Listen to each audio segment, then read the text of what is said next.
6000 சதுர கிலோமீட்டர் காடுகளில் வீரப்பன் என்கிற ஒற்றை மனிதர் கோடாரி கொண்டு வெட்டிவிட முடியுமா? இன்னொன்று கேட்குறேன், பெங்களூரிலிருந்து 68 கிலோமீட்டருக்கு அப்பால் இருக்கிற தும்கூர் வனப்பகுதியில் சந்தன கன்றுகள் இன்றைக்கு விளைந்திருக்கிறது. அதனுடைய தாய் மரங்களை யார் வெட்டினார்கள்? வீரப்பனார் போய் வெட்டினாரா? வாச்சாத்தியிலே சந்தன மரங்களை வெட்டியவர் வீரப்பனார் வெட்டினாரா? 18 பெண்கள் கற்பழிக்கப்பட்டதற்கு பின்னணி காரணங்கள் என்ன?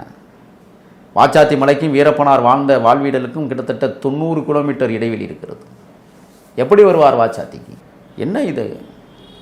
மரத்தை வெட்டினார்கள், இன்றைக்கு கன்றுகளாய் முளைத்து காடுகளில் காட்சி தருகிறது. மலைகளை வெட்டுகிறார்களே, எப்பொழுது மலைகள் முளைக்கும்? பதிலுண்டா? ஆத்தா விட்டு மலையா, அப்பம் விட்டு மலையா? இயற்கை கொடுத்திருக்கிற வரம். மலையை உடைக்கிறார்களே, எப்போது வரும் அது? இதற்கு பதில் உண்டா? ஆளும் அதிகார வர்க்கத்திடமிருந்து. ஏன் அதை மட்டும் பேச மறுக்கிறார்கள் இவர்கள்?